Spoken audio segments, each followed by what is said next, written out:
Hi, Doug. How can I help?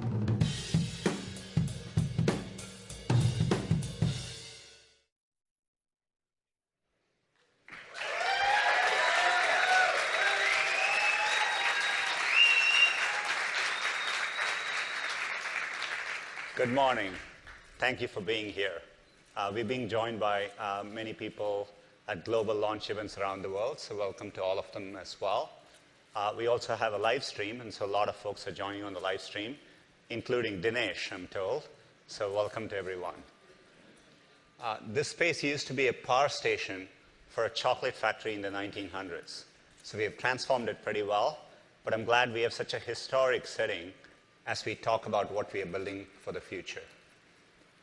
At I/O earlier this year, we talked about our vision for that future.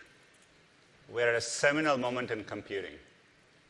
If you step back and think about it, computing has always had big shifts every 10 years or so. It all started in the 80s, early 80s, when the personal computer reached the mainstream. It was the first time computing touched the lives of many people, revolutionized the way they work. Roughly a decade later, in the mid-90s, the web arrived. It is arguably the biggest platform shift we have seen in our lifetimes. It brought the internet to many more people, radically changed industries, fundamentally changed how people interact and connect with each other. About 10 years later, in the mid-2000s, with the advent of smartphone, we had the mobile revolution. That brought computing to probably now around half the world's population. And it's profoundly changing people's lives. And the shift continues. In fact, when I look ahead at where computing is headed, it's clear to me that we are evolving from a mobile-first to an AI-first world. What do I mean by that? In this world, computing will be universally available. It'll be there everywhere in the context of a user's daily life.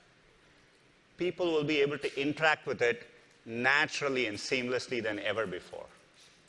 And above all else, it will be intelligent. It'll help users in more meaningful ways. At Google, we are very, very excited about this shift, and we've been working for a long time towards this shift. At the heart of these efforts is our goal to build a Google Assistant. We spoke about the Assistant earlier at Google I/O this year. We envision the Assistant as a two-way conversation, a natural dialogue between our users and Google to help them get things done in the real world. The Assistant will be universal. It'll be available when the users need it to help them. And our goal is to build a personal Google for each and every user. Just like we built a Google for everyone, we want to build each user his or her own individual Google. To capture our vision for what the Google Assistant is, we put together a short video, so let's take a look. When we started, we made this for everyone, so that everyone could find anything they need among the millions of bazillions of things in the world. Today, it seems like sometimes it's easy to feel like you need a little help with the stuff just in your own world. Your photos, phone, videos, calendars, messages, friends, trips, reservations, and so on and so on. Wouldn't it be nice if you had some help with all that? Wouldn't it be nice if you had a Google for your world? That's why we're building the Google Assistant. Hi, Amy. How can I help? You just ask it what you need. Okay, Google, what do I have to do today? And your assistant understands and helps you out. You can even carry on a conversation with it. How long will it take to get to downtown Chicago from home? Here you go. What restaurants are there? Book a table at Cortino Restaurant. Sure. And the assistant is always there for you. So if you're on the road, you can ask it where to fill up. And if you're at home, you can ask it to play some music. Or if you're in a chat with a friend, it can show you what's playing tonight. It's like your own personal Google. Naturally, anything you share with it is safe and secure. And the more you use your Google Assistant, the more useful it becomes. Remember, my byte combo is 326. Got it. And soon, you'll be able to access it from all sorts of places, so it will be everywhere you are. We made this for everyone. And today, we're making this just for you. Hi, how can I help? Meet your Google Assistant. So as you can see, that's our early vision for how we want to build a Google Assistant. We're just getting started, but in many ways, we've been working hard at this problem ever since Google was founded 18 years ago. We have invested in deep areas of computer science. Today, our knowledge graph has over 70 billion facts about people, places, and things, and we can answer questions based on that. Our natural language processing is what helps us make Google truly conversational with our users. And we've built state-of-the-art machine translation, image recognition, and voice recognition systems. And each of these areas is being turbocharged by the progress we are seeing with machine learning and AI. A few months ago, we captured the world's attention when DeepMind's AlphaGo won the World Go Championship against Lace et al., one of the finest players of our generation. It showed the external world the moment for AI has arrived, but for us, the progress has been continuous and the strides are huge. In fact, in the 3 months since AlphaGo played that game, we have had meaningful launches and how machine learning is impacting the products we build. Let me talk about 3 examples, all of which we have talked about in the past 3 months since the AlphaGo moment. First, image captioning. Image captioning is how computers try to make sense of images they look at. And we first launched our machine learning system in 2014. It was a state-of-the-art system, and our quality was around just over 89%. Our newer machine learning systems now, the quality is close to 94%. 4% may not sound like much to you, but first, it's really hard to increase quality at these levels because we are trying to approach human level accuracy.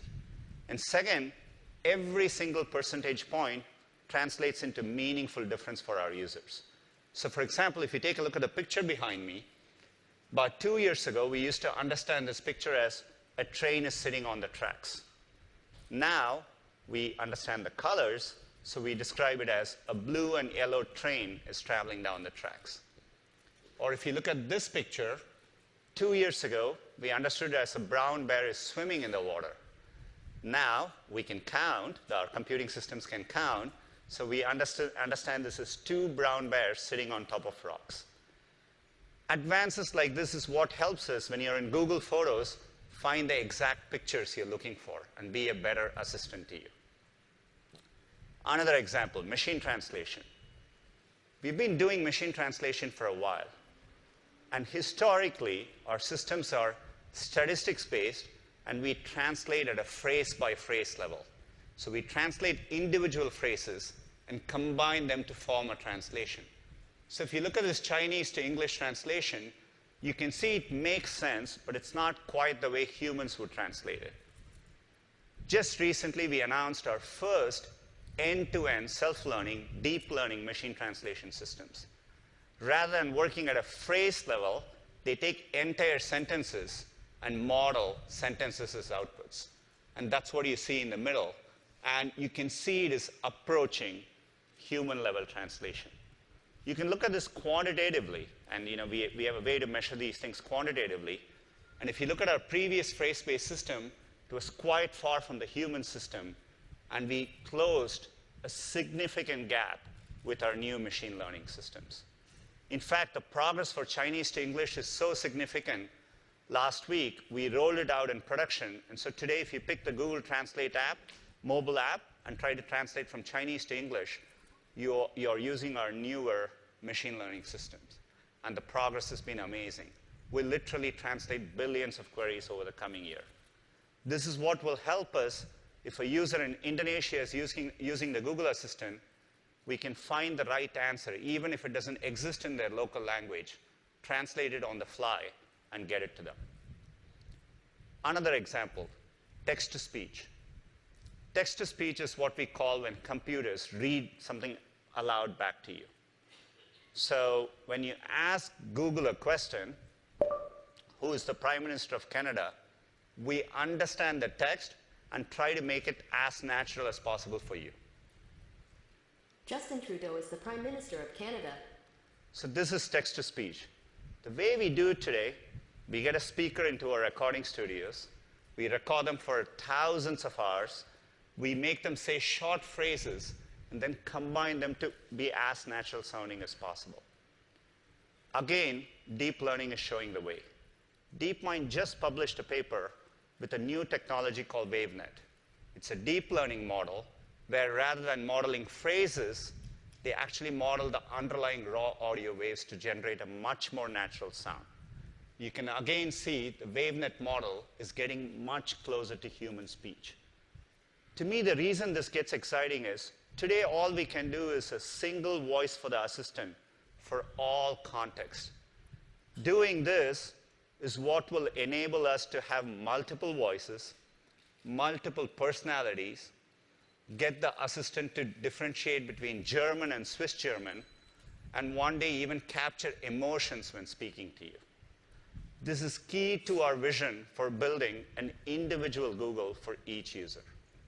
And more importantly, the assistant will continuously get better as we make progress with machine learning and AI. It is early days, but we are committed to this vision, and we are working on it. We are going to work on it for a long time. But it's equally important to get the assistant in the hands of our users. And that's what today is about. In fact, we started doing it about 2 weeks ago with our new messaging app, Google Allo, in which users can invoke the Google Assistant in group conversations. And the early reception has been great. They are interacting with it very naturally, asking us questions we expected, like, tell me a joke, but also questions we didn't expect, like, what is the meaning of life? So it's early days, but the assistant continuously learns from these experiences and keeps getting better. If you remember, our vision for the Google Assistant is to be universal, to be there everywhere the user needs it to be, which is why today we are going to bring the assistant to 2 new surfaces. One in the context of the phone, which you always carry with you, and one in the context of your home. To talk about the Google Assistant in new hardware products, let me invite Rick Costello, the head of our newly formed hardware group.